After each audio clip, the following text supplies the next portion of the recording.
보돔 호수는 핀란드 남부의 에스푸 지역에 위치하고 있으며 수도 헬싱키에서 멀지 않은 곳입니다. 이 호수로 낚시와 수영을 하러 많은 사람들이 찾았고 텐트를 치고 야영을 하는 사람들도 있었습니다. 1960년 6월 어느 날 10대 4명이 그 호수를 찾았을 때 핀란드 역사상 가장 큰 미제 사건의 주인공이 될 줄은 아무도 몰랐습니다. 그들에겐 무슨 일이 있었던 것일까요? 그럼 사건 속으로 들어가 보겠습니다.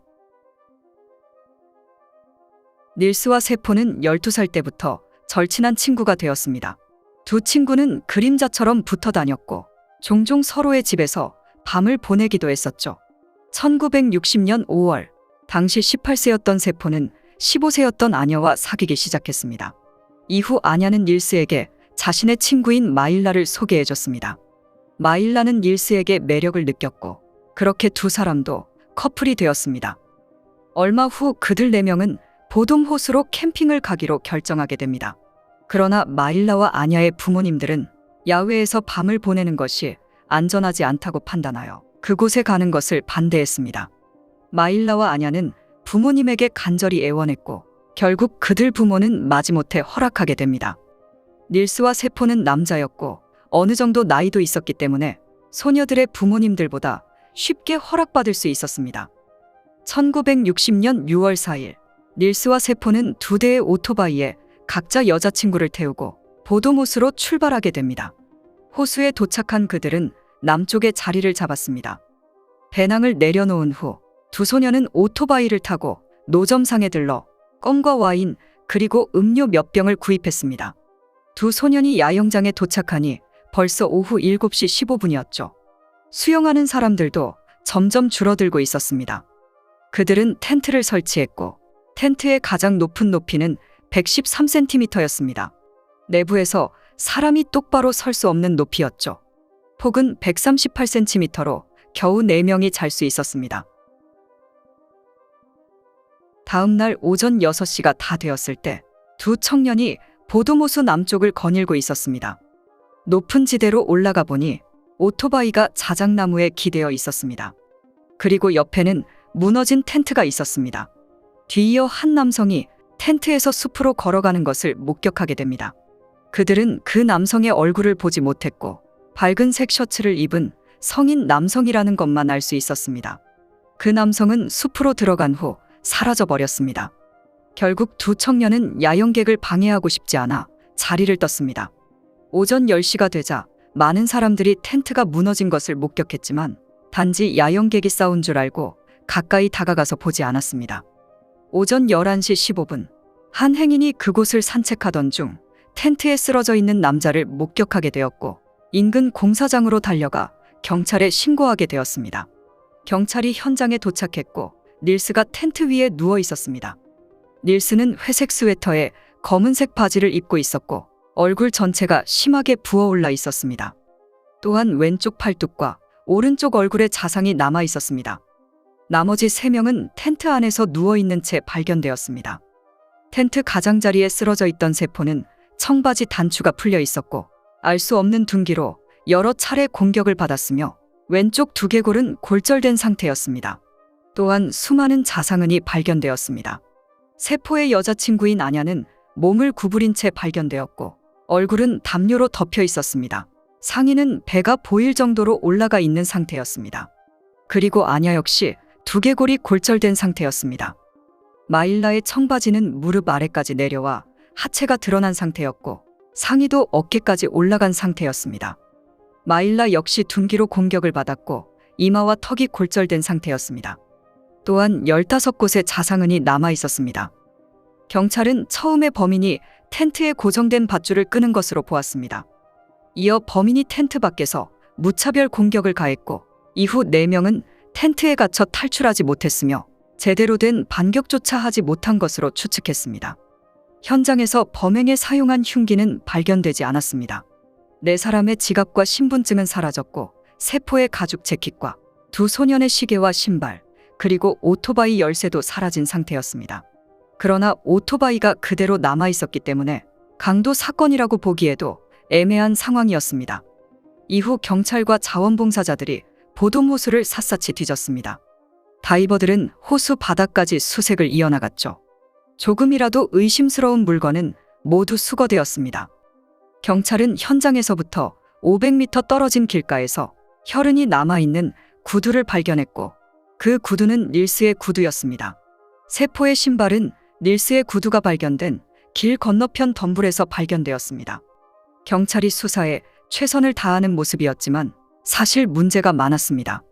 수사관들은 맨손으로 증거품을 만졌고 현장에서 담배를 피우는 등 구경꾼들이 마음껏 드나들게 하기도 했었죠. 경찰은 곧 수많은 용의자를 찾아냈지만 그들은 범행 동기가 없거나 알리바이가 있는 상태였기 때문에 체포됐다가 풀려나기를 반복했습니다. 그러나 끝까지 남은 3명의 용의자가 있었죠. 현지 주민들은 칼이라는 인물을 의심하게 됩니다.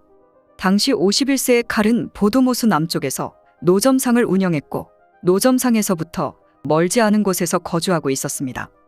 칼의 가장 큰 특징은 욱하는 성질이었습니다. 또한 칼은 평소 호수에서 술을 마시거나 야영하는 사람들을 증오해 왔었습니다.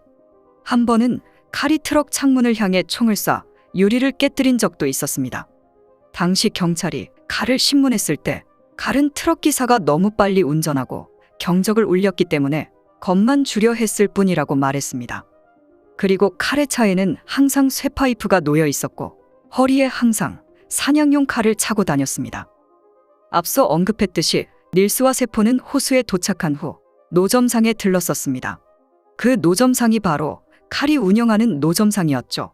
당시 칼은 없었고 그의 아내가 노점상을 지키고 있었습니다. 닐스와 세포는 물건을 산 뒤 칼의 아내와 잠시 대화를 나눈 후 그곳을 떠났었습니다.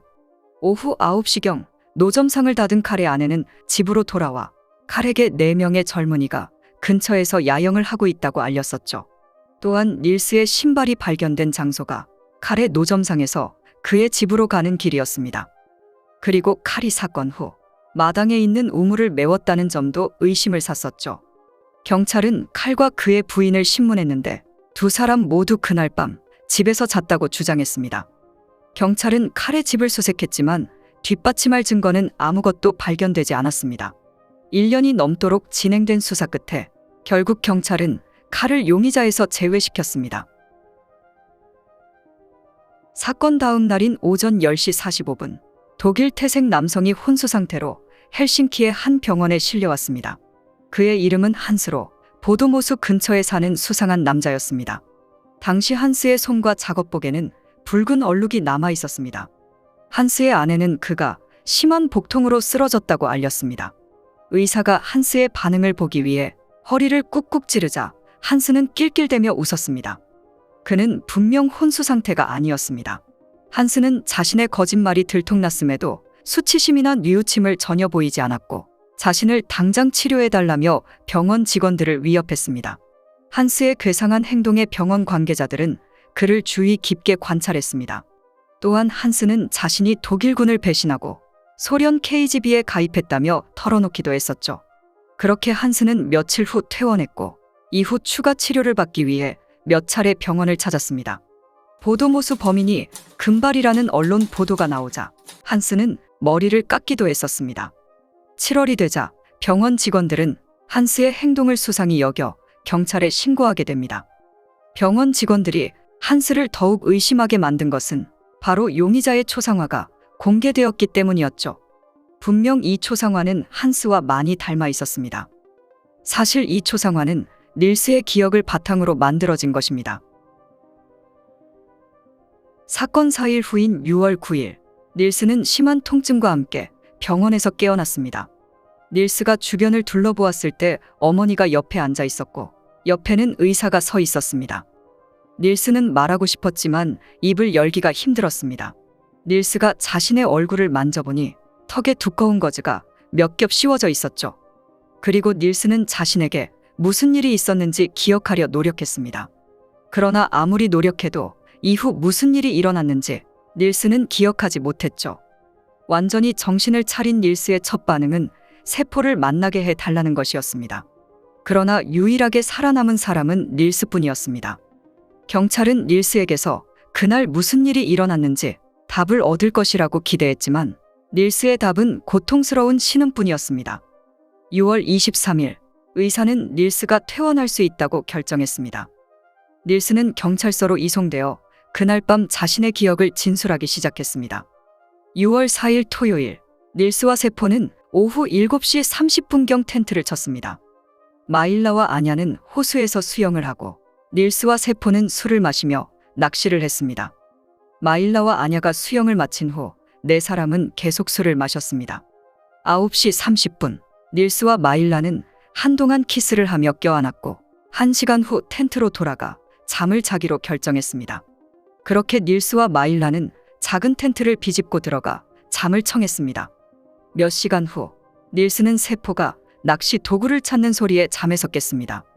닐스는 그때 시간을 새벽 3시 정도로 추정했습니다.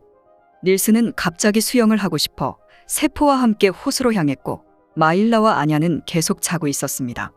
호수에 도착했을 때 세포는 바위에 앉아 낚시를 시작했습니다.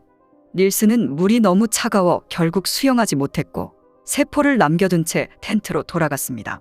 잠시 후 세포는 물고기 한 마리도 잡지 못한 채 돌아왔고 그렇게 다시 잠들었다고 답했습니다. 닐스의 증언은 신빙성이 있었습니다. 이를 뒷받침하는 마일라의 일기장이 있었기 때문이었죠. 그 일기장에는 세포와 닐스는 술에 취했다. 새벽 2시에 일어났다. 세포는 낚시를 하고 있다.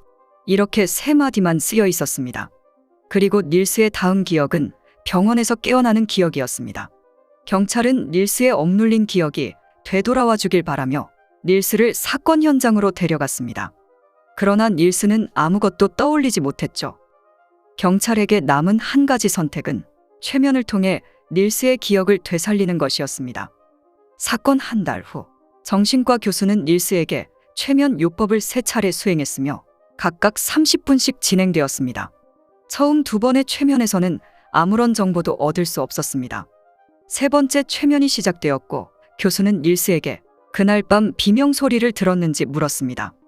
닐스는 여자들이 비명을 지르는 소리를 들었고 누군가 공격하는 소리를 어렴풋이 들었다고 대답했습니다. 이어 닐스에게 무엇을 보았는지 물었습니다. 닐스는 누군가 칼을 휘두른 것 같다고 말했고 아마도 쇠파이프로 보이는 도구로 마구 공격했다고 답했습니다. 교수는 닐스에게 그 남성을 전에 본 적이 있는지 물었고 여기에 대해 닐스는 본 적 없다고 답했습니다. 이어 닐스는 그 남성이 30살 정도의 주근깨가 많고 키는 평범했으며 육체 노동을 하는 사람처럼 단단해 보였다고 답했습니다. 그렇게 범인의 초상화를 만들 수 있었습니다. 2003년 경찰은 이 사건을 재조사하기 시작했고 이전에 찾을 수 없었던 증거를 찾기 위해 DNA 검사를 진행하게 됩니다. 텐트를 비롯한 모든 증거물에서 DNA 분석을 실행하였죠. 그리고 사건 발생 44년 만에 60대의 남성을 최종 용의자로 지목했습니다. 2004년 3월 경찰은 그 남성을 여러 차례 신문했고 결국 그 남성을 기소하게 됩니다. 놀랍게도 그 용의자는 유일한 생존자였던 닐스였습니다. 경찰은 닐스가 사건 당일 밤 술에 취한 것으로 보았습니다. 사건 당일 밤 닐스는 마일라와 관계를 가지려 했습니다. 그러나 마일라는 거절했고 이때 세포가 나타나 마일라를 보호하게 됩니다. 결국 세포와 닐스는 다투기 시작했고 갈수록 다툼은 격렬해져 갔습니다. 마침내 닐스는 텐트에서 떠나라는 부탁을 받게 됩니다.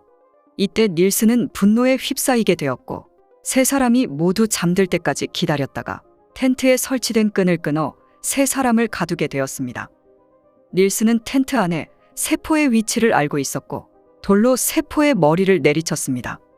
저항하던 세포가 닐스의 얼굴을 발로 차 상처를 입은 것으로 보았습니다. 세포의 발차기는 닐스를 더욱 흥분하게 만들었고 결국 흉기로 여러 번 공격한 것으로 보았습니다. 이때 아냐는 무너진 텐트에서 탈출하려 했고 닐스는 아냐가 움직이지 않을 때까지 돌로 아냐의 머리를 내리쳤습니다. 이어 마일라마저 살해한 것으로 보았습니다. 닐스는 범행 후 현장을 정리하기 시작했습니다. 닐스는 지갑과 신분증 등을 모두 챙겼고 세포의 신발을 덤불에 숨겼으며 자신의 신발은 길 건너편 돌 밑에 조심스럽게 숨긴 것으로 보았습니다. 그리고 닐스의 신발에서 나머지 3명의 혈흔만 검출되었고 본인의 혈흔은 검출되지 않았습니다. 어디엔가 소지품들을 버린 후 닐스는 다시 텐트로 돌아오게 됩니다. 이후 닐스는 현장을 더욱 혼란스럽게 보이도록 텐트를 찢었고 강간미수처럼 보이도록 마일라의 윗옷을 올렸으며 바지를 벗겨놓은 것으로 보았습니다. 모든 준비를 마친 후 닐스는 텐트 위에 누워 누군가에게 발견되기를 기다린 것으로 보았습니다. 닐스가 체포되자 61세의 한 여성이 언론에 나서 사건 당일 밤 보도모스에 있었다고 주장했습니다. 당시 17세였던 그녀는 친구들과 함께 호숫가에서 캠핑을 하게 되었고 이후 닐스와 친구들이 다투는 것을 보았다고 회상하였죠. 그렇게 닐스는 2005년 8월 기소되고 말았습니다. 닐스의 변호사는 닐스가 범행 후 신발을 숨길 수 없다고 주장했습니다. 맨발로 500m를 걸어 텐트로 돌아오기가 힘들며 또한 발견 당시 닐스의 발과 양말은 깨끗한 상태였습니다. 당시 닐스의 얼굴은 발로 맞은 공격이라기보다 흉기에 가까운 자상이 남아 있었습니다. 텐트에서 4사람의 혈흔만 발견됐기 때문에 검찰은 이번 참사에 다른 누군가 연루되지 않은 것으로 보았습니다. 그러나 변호사는 11곳에서 채취한 혈액 샘플만 검사했기 때문에 또 다른 인물을 완전히 배제할 수 없다고 주장했습니다. 또한 범인의 혈흔이 꼭 남아있어야 할 이유는 없었죠. 불행히도 45년이 지난 시점에서 DNA 정보를 추출할 수 없었습니다. 검찰은 신경과 전문의를 초청하게 됩니다. 전문의는 당시 닐스가 경미한 뇌진탕만 입었으며 범행 후 현장을 수습할 수 있었다고 주장했습니다. 또한 닐스가 기억을 잃을 가능성이 극히 낮은 것으로 보았습니다. 변호사 측도 전문의를 초청했고 그는 닐스의 부상이 치명적이지는 않았지만 경미하지도 않았다고 말했습니다. 또한 닐스가 공격을 받은 후 몇 주 동안 몸을 가누지 못했고 지팡이를 짚고 걸어야 했습니다. 결국 검찰 주장은 가설이나 심증 수준에 그쳤습니다. 판사는 텐트의 혈흔으로 볼 때 당시 닐스가 텐트 안에 있는 것으로 보았고 또한 닐스가 부상으로 인해 신발과 여러 소지품들을 숨길 수 없다고 보았습니다. 따라서 6명의 판사는 만장일치로 닐스에게 무죄를 선고했습니다. 2005년 10월 14일 그렇게 닐스는 석방되었습니다.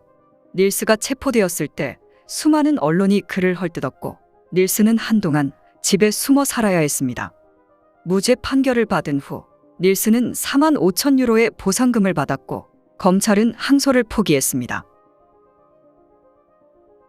1997년 한스는 기자와의 인터뷰를 수락했고 기자는 한스에게 당신이 범인이 맞냐며 단도직입적으로 물었고 그러자 한스는 자세한 내용을 밝힐 수 없다고 말했었습니다. 당시 기자는 한스의 발언을 자백으로 받아들였습니다. 그러나 1년 후 한스는 74세의 나이로 세상을 떠났습니다. 2005년 경찰이 한스의 파일을 공개하면서 한스의 의혹은 완전히 해소될 수 있었습니다. 1960년 당시 병원 직원들이 한스를 신고했을 때 경찰은 한스를 면밀히 조사했었죠. 그리고 한스는 완벽한 알리바이를 가지고 있었습니다. 한스는 사건 당일 내연녀의 헬싱키 아파트에서 머물렀던 것으로 조사됐습니다. 내연녀의 여동생 부부도 이를 확인시켜 주었죠. 세 사람은 사건 당일 한스가 아무데도 나가지 않았고 아침 9시에 일어났다고 진술했었습니다. 6월 5일 한스는 술을 많이 마셔 심한 복통과 함께 실신하고 말았습니다. 이를 증언할 수 있는 목격자들도 있었죠. 한스의 옷에 묻은 붉은 얼룩은 피가 아니라 페인트로 밝혀졌습니다. 1960년 6월 13일 새 희생자의 장례식에서 한 장의 사진이 찍혔고 많은 사람들은 그가 한스이며 여전히 범인이라고 생각하고 있습니다. 일부 지역 주민들은 여전히 칼이 범인이라고 믿고 있습니다. 당시 18세였던 울프는 칼의 집 근처에서 자전거를 타고 가다가 칼이 돌을 던졌던 기억이 있었습니다. 60년대 말 칼의 아내는 유방암 진단을 받았고 병원에서 아내는 한 친구에게 남편이 보도모수 사건의 진범이라고 말했습니다. 당시 그녀는 남편이 자신과 아이들을 공격할 것이 두려웠고 결국 가짜 알리바이를 제공했다고 말했습니다. 이 사실을 알게 된 경찰은 칼의 아내를 신문하려 했으나 그녀는 칼에 대한 두려움 때문인지 거절했었습니다. 칼의 아내는 죽기 전까지 입을 닫았고 결국 1969년 9월 칼에 대한 수사를 중단했습니다. 같은 해 칼은 이웃과 함께 술을 마시게 됩니다. 갑자기 칼은 흥분하며 화를 내기 시작했고 잠시 후 그의 기분은 절망으로 바뀌었습니다. 이웃이 무슨 일인지 묻자 칼은 자신이 범인이라고 고백하였죠. 이웃은 칼에게 당신이 진짜 그 흉악범이라면 당장 호수로 뛰어들어가라고 말했고 그렇지 않으면 남은 생애 동안 감방에 갇히게 될 것이라고 말했습니다. 이날 오후 6시경 당시 15세의 칼의 아들은 아버지를 찾지 못해 호수로 향했고 그러나 아들은 오랫동안 아버지를 찾아다녔지만 찾을 수 없었죠. 결국 아들은 경찰에 신고를 했고 경찰은 수색 끝에 호수에서 익사한 칼을 발견할 수 있었습니다. 그러나 전문가들은 칼의 자백이 신빙성이 떨어진다는 평가가 높습니다. 칼은 참전 후유증으로 정신질환을 앓고 있었으며 칼을 싫어하던 가족과 이웃들이 그를 범인으로 몰았다는 분석도 나왔습니다. 이렇게 60여 년이 지났건만 수사의 진전은 전혀 없었습니다. 결국 진범은커녕 범행 동기나 범행에 쓰인 흉기조차 밝혀내지 못했습니다. 이제 새로운 증거가 발견되거나 범인이 스스로 나타나 자백할 가능성이 거의 없기 때문에 이 사건은 사실상 완전 범죄가 되고 말았습니다.